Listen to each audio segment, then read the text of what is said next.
নমস্কার বন্ধুরা, all in one চ্যানেলে আপনাদের সবাইকে স্বাগত জানাই।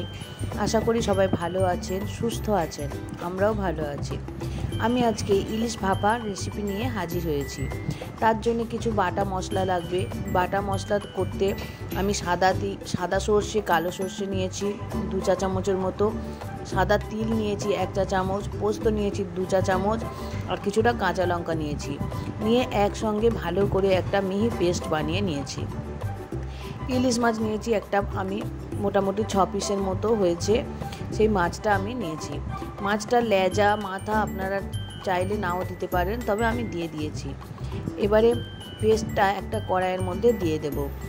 পেস্টটা দেওয়ার পর হলুদ গুঁড়ো দিয়ে দেবো 1/2 চা চামচ, নুন দিয়ে দেবো 1/2 চা চামচ, চিনি দিয়ে দেবো 1/2 চা চামচ।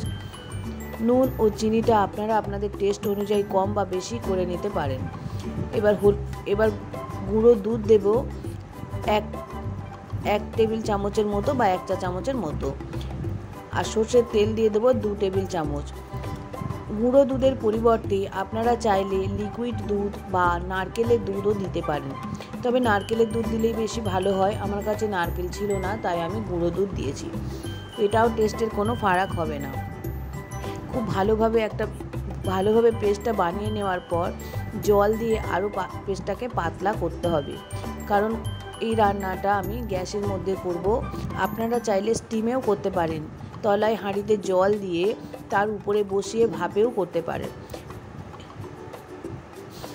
এবার মাছগুলো এর মধ্যে দিয়ে দেব। মাছগুলো আমি আগে থেকে নুন হলুদ মাখিয়ে রেখেছিলাম, মাছগুলো আমি দিয়ে দিচ্ছি। মাছগুলো দিয়ে দেওয়ার পর ভালো করে এপিট ওপিট মশলাটাকে মাখিয়ে নিতে হবে, মাখিয়ে নিয়ে ঢাকা চাপা দিতে হবে। এবার মশলা যখন বেটেছিলাম ওতেও কাঁচা লঙ্কা ছিল, ওই জন্য গুঁড়ো লঙ্কা আমি আর এতে দিইনি। এবার উপর থেকে কিছুটা গোটা কাঁচা লঙ্কা নিয়ে আমি ছড়িয়ে দিচ্ছি।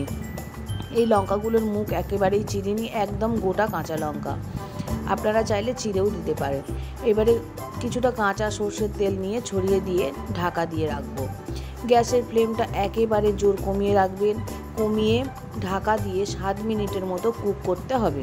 প্রায় 7 মিনিট হয়ে গেছে। 7 মিনিট পরে আমি মাছগুলোকে একবার দেখুন উল্টে দিচ্ছি, আর অনেকটা জলটাও আগের থেকে কমেছে। আর জল দিতে হবে 1 কাপের মতো। 1 কাপের মতো জলটা দিয়ে মশলাটা যখন মাখিয়ে নেব, শেষে বাকি জলটা দিয়ে দেব। দেখুন অনেকটাই গ্রেভি শুকনো হয়ে এসেছে। আবারও চাপা দেব। পুরো রান্নাটা ঢাকা দিয়ে আস্তে আস্তে করতে হবে। তেলটা দেখুন উপরে যখন ভেসে উঠবে তখন বুঝবেন যে রান্নাটা প্রায় হয়ে এসেছে। খুব বেশিক্ষণ লাগবে না, ইলিশ মাছ এমনি নরম মাছ, আর এটা ঢাকা চাপা দিয়ে আস্তে আস্তে করলেই হয়ে যাবে। পরে আমি 5 মিনিটের মতো ঢাকা দিয়ে রেখেছিলাম। 5 মিনিট পর দেখুন তেল উপরে ভেসে উঠেছে। এবার মাছগুলো আরও একটা পিঠ উল্টে দেব। মাছগুলো উল্টে দিলে এপিট ওপিট করে ভালোভাবে সিদ্ধ হয়ে যাবে, তাহলে খেতেও ভালো লাগবে। আর কাঁচা মাছ ভাপা করছি বলে যে কাঁচা গন্ধ লাগবে সেটা লাগবে না, কারণ এর মধ্যে গুঁড়ো দুধ ও সর্ষে দেওয়া আছে। এতে একেবারেই সর্ষে ও কাঁচা সর্ষের তেল দেওয়া আছে, ওই জন্য একেবারেই কাঁচা গন্ধ হবে না। দেখুন রান্নাটা প্রায় হয়েই এসেছে। এবারও আস্তে আস্তে উল্টে দিচ্ছি। অন্য পিঠে দেখুন লাল লাল মতো হয়ে গেছে, পুরো রান্নাটা হয়ে গেছে। এবার আমি এটাকে নামিয়ে নিচ্ছি। ইলিশ মাছ খুব আস্তে আস্তে নামাতে হবে, নইলে নরম মাছ ভেঙে যেতে পারে। আমারও একটা মাছ ভেঙে গেছে, কিন্তু আস্তে আস্তে নামিয়ে রেখেছি, কিছু হয়নি। এটা গরম ভাতের সঙ্গে খেলে খুবই ভালো লাগে। ইলিশ ভাপা রেডি। ভিডিওটা যদি ভালো লেগে থাকে তাহলে অবশ্যই একটা লাইক করে দেবেন।